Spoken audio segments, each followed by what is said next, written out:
இந்த தெய்வம் இருக்கிறதே, இந்த முக்கண்ணான் என்கிற உருத்திரன் என்கிற இந்த தெய்வம் இருக்கிறதே, இந்த தெய்வத்துக்கு என்ன குணாதிசயங்கள் வருகின்றதோ அந்த குணாதிசயங்கள் வேதங்களில் உள்ள ருத்ரனுக்கும் சிவபுராணத்தில் உள்ள சிவபெருமானுக்கும் வருவதை கண்டு இவரை சிவன் என்று நாம் புரிந்து கொள்ளுகிறோம். இது ரொம்ப நேச்சுரலான விஷயம். என்ன அது நேச்சுரலான விஷயம். அது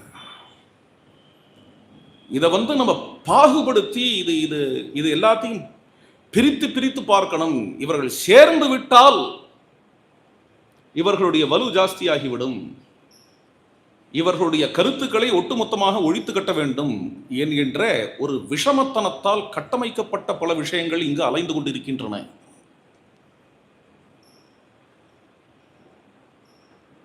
டிவைட் அண்ட் ரூல் பாலிசி இன்னும் ஓயவில்லை. அதுக்கு என்ன சொல்லுவா? நேற்றுக்கு சொன்னேன், பிரித்தாளும் கொள்கை. பிரித்தாளும் கொள்கை. திருமால் வேறு, விஷ்ணு வேறு, கிருஷ்ணன் வேறு, கண்ணன் வேறு, முருகன் வேறு, சுப்பிரமணியன் வேறு, கந்தன் வேறு, ஸ்கந்தன் வேறு, இயேசு வேறு, ஜீசஸ் வேறு, முகமது வேறு, முகமது வேறு. சொல்லி பாருங்க.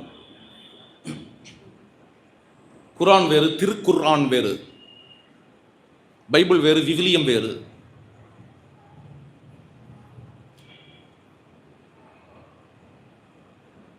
இது மாதிரி ராமன் வேறு, இராமன் வேறு. இது மாதிரிலாம் சொன்னோன்னா எப்படி இருக்கும்?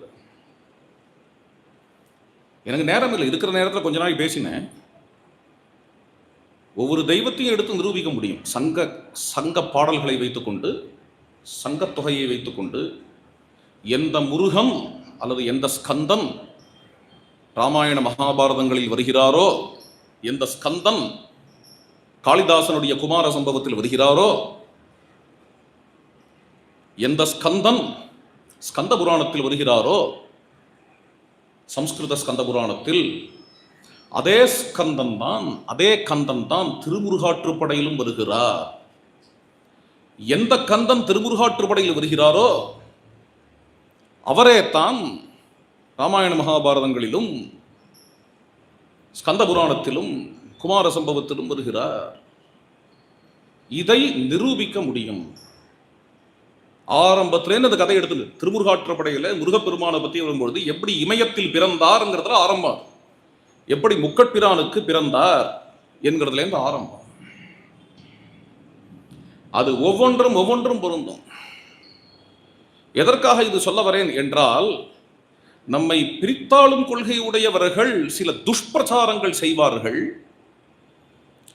அதில் நாம் ஏன் மயங்குகிறோம் என்றால், சிம்பிள், அறியாமையாகும். நமக்கு சங்கத்தொகை தெரியாது. இந்த நிலையில் இருக்கிறோம், இந்த நிலைக்கு தள்ளப்பட்டோம். ஒரு 30 வருடம் முன்னாடி இருந்தவர்களுக்கு இருந்த தமிழறிவு இன்னைக்கு கிடையாது. தமிழறிவு இன்னைக்கு கிடையாது. அப்ப என்னன்னா, அந்த அளவுக்கு அந்த நிலைக்கு நாம் தள்ளப்பட்டோம். எதை எடுத்தாலும் இப்படி பிரித்தாள வேண்டும் என்கின்ற சில பேர்களின் விஷம பிரச்சாரங்களால், இது என்ன பெருசா எடுத்தா, இது எடுக்கா, இதை எடுத்து ஜான் பூச்கர் அப்படின்பா ஹிந்தியில, என்ன இப்படி பிடிவாதமா இதை பத்தி பேசி கத்தி கொண்டு இருக்கிறீர்கள் அப்படின்னு தோணலாம். எனக்கு தெரியல உங்களுடைய மனநிலை என்னங்கிறதுலாம் எனக்கு தெரியல. உங்களுக்கு உலகம் தெரியும். எனக்கு எழுத்தாப்ப இருக்கிற ஆடியன்ஸை பார்த்து சொல்றேன், உங்களுக்கு உலகம் தெரியுமா? இன்னைக்கு தமிழகத்தில் என்ன மாதிரியான பேச்சுகள்லாம் நடந்துட்டு இருக்கு, எது மாதிரி கருத்துகள் உலாவுகிறது என்கிறது தெரிந்தவர்களா நீங்கள், தெரியாதவர்களா? கேட்ட புண்ணியங்கிறதுக்காக வருகிறீர்களா, அல்லது இதெல்லாம் அவசியம் தெரிந்து கொள்ள வேணும் என்கிற எண்ணத்தோடு வருகிறீர்களா? இது தெரிஞ்சது தானே, இதுல என்ன பெருசா சொல்றேன்? சங்க இலக்கியத்துல தர்ப வருது, தானம் பண்றதுக்கு தீர்த்தம் வேணும், என்னது என்னையா சொல்ற நீ அப்படின்னு அப்படி நினைக்கலாம். நான் நினைக்கிறது என்ன அப்படின்னு, நம்முடைய வருங்கால சந்ததிகளா இருக்கட்டும், என்ன வேற ஒரு மதத்தை கொண்டு வந்து இந்த மதத்தில் சேரு, இந்த மதத்திற்கு வா என்று சொல்லுவது ஒரு மதமாற்றமாகில், அதைவிட ஒரு பயங்கரமான மதமாற்றம் என்ன என்றால், நம் சமயத்துக்குள்ளேயே இருப்பவனை, நம் சமயத்தை கடைபிடிப்பவனை பார்த்து, நீ இந்த சமயத்தை சேர்ந்தவன் இல்லை, இந்த பழக்க வழக்கங்கள்லாம் இந்த சமயத்தை சேர்ந்த பழக்க வழக்கங்கள் இல்லை என்ற ஒரு கட்டமைப்பு. ரொம்ப ஆச்சரியமான விஷயம் அது, இந்த ஒரு கட்டமைப்பு. இதற்கு இன்னைக்கு பல பேர்கள் பலியாகிறார்கள். இதை பற்றி எந்த அளவுக்கு தெரிந்தவர்கள் எனக்கு எழுத்தாப்புல உட்கார்ந்துட்டு இருக்கிறார்கள் எனக்கு தெரியாது.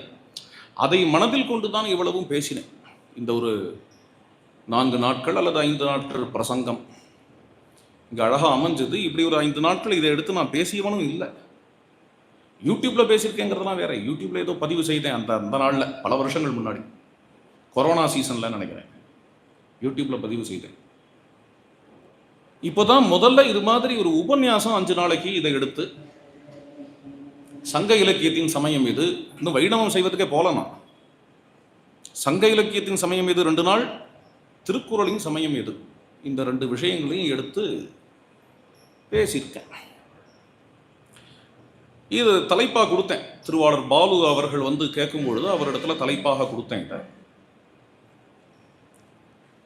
அவர்கிட்டையே நான் சொன்னேன், நானும் தலைப்பாக கொடுத்துட்டேன், நீங்களும் பக்தியா அதை வாங்கி கொண்டீர்கள், இருந்தாலும் ஆடியன்ஸ்லாம் வருவாளா, கேட்பாளா, இது ருக்மிணி கல்யாணம், சபரி மோட்சம்னா வருவா, சரி, சங்க இலக்கியத்தின் சமயம் இது அப்படின்னு ஒரு மேடை போட்டுன்ட்டு இது மாதிரி பிரவச்சனம் பண்ணா வருவாளா, சங்க இலக்கியத்தை கேட்கறதுக்கு ஆடியன்ஸ் உண்டா, சங்க இலக்கியத்தின் சமயம் எது என்று இவர் என்ன பேச போகிறார் அப்படிங்கிறது நாத்திகர்களுக்கு தெரியும். அதனால அதை பார்த்த உடனே அவா வரமாட்டா, நிச்சயமா அவர்கள் வரப்போவதில்லை. ஆத்திகர்களாவது வருவார்களா? என்னையா அது இப்படி இருக்கு, மீனாட்சி கல்யாணம் போடலையே பத்திரிகையில, சீதா கல்யாணம் அப்படின்னு பத்திரிகையில் இல்லையே, சங்க இலக்கியத்தின் சமயம் இது, இதெல்லாம் பேச ஆரம்பிச்சிட்டார் இவர், ஏன் இதெல்லாம் பேசுறாரு இவர் அப்படின்னு நினைப்பார்களா? தெரியாது எனக்கு. குருட்டாம்போக்கில் கொடுத்த தலைப்பு தான் அது. ஆடியன்ஸ் வருமா வராதா, ஆடியன்ஸ் என்ன நினைக்கும் என்னை பற்றி, அதெல்லாமே எனக்கு தெரியாது. இதுக்கு ஆடியன்ஸ் உண்டா அதுவும் தெரியாது. அப்புறம் எதற்கு இதில் இவ்வளோ ஈடுபாடு எனக்கு அப்படின்னா, இது ஒரு வேட்கை. எதற்கு அப்படின்னா, தமிழகத்தில் பிறந்தும் நமக்கு சங்க இலக்கியத்தில் என்ன இருக்கு என்று தெரியாது. இங்கே உள்ள மெஜாரிட்டிக்காரர்களுக்கு தெரியாது தமிழகத்தில். இதில் என்ன ஒரு வேடிக்கை அப்படின்னா, வாய்கிழிய பேசுவோம், வாய்கிழியா பேசுவோம், சங்கத்தமிழன் சங்கத்தமிழன் சங்கத்தமிழ் சங்கத்தமிழ் மாதிரி உண்டான். சங்கத்தமிழில் என்ன இருக்குன்னு தெரியாது, ஒருத்தருக்கும் தெரியாது. தமிழ் என் உசுறு, தமிழ் என் உசுருக்கு மேல் எல்லாம் பேசுவோம், யாருக்கும் எதுவும் தெரியாது. அது மாதிரியான ஒரு நிலையில படுவது படுவோம் என்று யார் என்ன பேசினாலும் சரி, இதற்கு இதை கேட்கறதுக்கு வருவாளா வரமாட்டாளா அதுவும் தெரியாது எனக்கு. பேசுவோம், இந்த முறை கொஞ்சம் வித்தியாசமா பேசுவோம். இந்த ப்ரோக்ராம் ஒன்று பண்ணணும் அப்படி என் மனசுல தோன்றியது. எனக்கு தெரிஞ்சு வேற எந்த பௌராணிகர்களும் இதை செய்ததும் இல்லை இது வரைக்கும், எனக்கு தெரிஞ்ச வரைக்கும். எந்த உபன்யாசகரும் எந்த பௌராணிகரும் இதில் இறங்கினது இல்லை அப்படின்னு தோன்றுகிறது. சங்கத்தமிழர்களின் சமயம் இது. இந்த விஷயத்தை எடுத்துட்டு நமக்கு இதை வந்து சொல்லியே ஆகணும். ஏன்னா யாருமே பேசல, யாருமே பேசல. என்னென்னலாமோ சொல்றாங்க, இதை பத்தி பேசுகின்றவர்கள் எதெல்லாமோ சொல்றாங்க. சங்க தமிழ் அது இருக்கு இது இருக்கு அது இருக்கு. இன்னும் யாரோ ஏதோ சொன்னா, எதெல்லாமோ பேசுகிறார்கள், எதெல்லாமோ எழுதுகிறார்கள். ஆனா சங்கத்தமிழில் உள்ள வேதம் என்ன, சங்கத்தமிழில் உள்ள வேத வாழ்வு என்ன என்கிறதை யாருமே இது வரைக்கும் ஆர்டிகுலேட் பண்ணலையே, யாருமே இது வரைக்கும் பேசவில்லையே என்று தோன்றிய பொழுது, இதை கேட்பார்களோ கேட்க மாட்டார்களோ, இதற்கு கூட்டம் வருமோ வராதோ, பட்டது படுவோம் என்று இந்த தலைப்பை எடுத்துட்டு பேசி ஆயிற்று. பரவாயில்ல, வந்திருக்கேன்.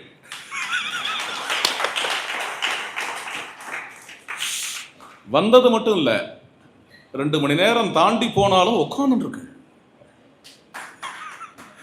உட்காந்துட்டு மிகவும் ஆசையோட மனமகிழ்ச்சியோட இதை சிரத்தையோட தினம் கேட்டு அகமகிழ்ந்து ஒரு நாள் 2 நாள் ஆன பிறகும் தொடர்ந்து வந்து ஒரு விதமாக இந்த நிகழ்ச்சி இன்னைக்கு நிறைவேறுகிறது. இதை பார்த்தால் இன்னும் பல விடங்களில் சொல்லலாமோ என்கின்ற ஒரு உற்சாகம் பிறக்கிறது. என்ன ஒரு சந்தோஷம் வருகிறது. இதுதான் ஆரம்பம். என்ன இதுக்கு முன்னாடி ஆண்டாள் சன்னதியில் ஆரம்பித்தேன். ஒரே ஒரு நாள் சொன்னேன். ஒரே ஒரு நாள் அங்கே என்ன தலைப்பில் கொடுத்தேன்னு தெரியல, ஞாபகம் இல்லை. ஆண்டாள் சன்னதி அங்கே ஸ்ரீவில்லிபுத்தூரில் ஒரு பிரசங்கம் ஒரே ஒரு நாள் இருந்தது. அதை தொடர்ந்து இங்கே 4 நாட்கள் இங்கே மதுரையில் ரொம்ப விசேஷமாக, அதுவும் நாம் ஆரம்பித்ததும் முதல் பாடலே கோயின்சிடென்டலாக மாதிரி நடந்தது. திருப்பரங்குன்றத்தை பற்றிய பாடல் முதல் நாள். அதில் ஆரம்பித்து இவ்வளவு நாட்கள் இங்கே அழகாக இது அமைந்தது. மதுரை மக்கள் போல் வேறு எங்கே இந்த டாப்பிக்கை பிரசங்கம் பண்ணாலும் இது மாதிரி திரளாக எல்லாரும் வந்து சிரத்தையோடு கேட்பார்கள் அப்படின்னு நம்புகிறேன். பார்ப்போம். இதை அழகாக நடந்த இந்த ராமசமாஜம், திரு பாலு அவர்கள், மேலும் ஸ்ரீ சீதாராம ஐயர், இவர்கள் எல்லாருக்கும் எம்பெருமானுடைய பரிபூர்ணமான அனுகிரகம் கிடைக்கட்டும் என்று ஆதிபகவனிடம் பிரார்த்தனை செய்து கொள்வோம்.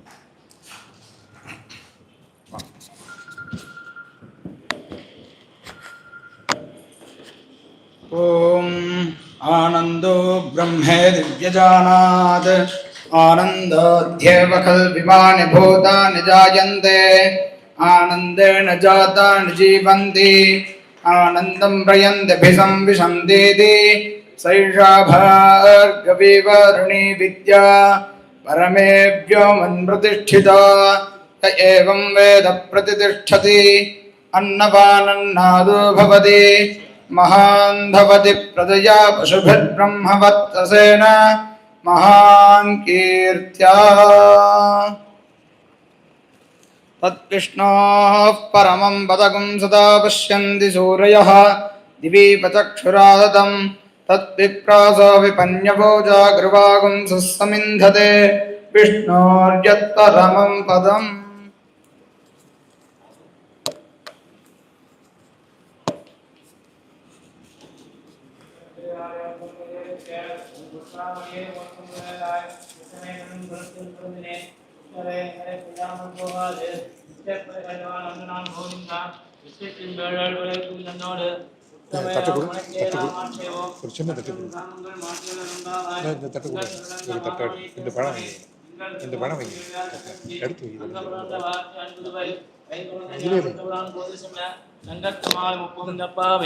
இங்கு வளசெடுப்பார் 2 மாணவளைத்தோன் செங்கத்திரமொத்த செல்வத்திருமாளால் எங்கும் தொல்பற்றும் அம்பாவாய் ஓங்கி உலகளந்த உத்தமன் பெருவாளி நாங்கள் அம்பாவைக்கு சாட்டி நீராடினால் எங்கினை ஆளலாம் எங்களும் மாறு வயது ஓங்கு விழுந்துகளப்பான் பூங்கொழில் போது கண்டெடுப்பது எங்காத புற்றிருந்த சீத்தமலை பற்றி வாங்க உடம்புல இருக்க வள்ளல் பிரமசுக்கள் நீங்காத செல்வம் நிறைந்து தானியம் தனம் சம்பவத்தில் பலபல நாசம் வெளி பலித்த சிசபாலம் தன்னை அலமலை வைத்த அழகன் அலங்கார மலை குளமலை கோலமலை குளிர்மாமலை கொற்றமலை நீலமலை நீண்டமலை திருமாலிருஞ்சோலை அதே அழகர் பிரசாதம்.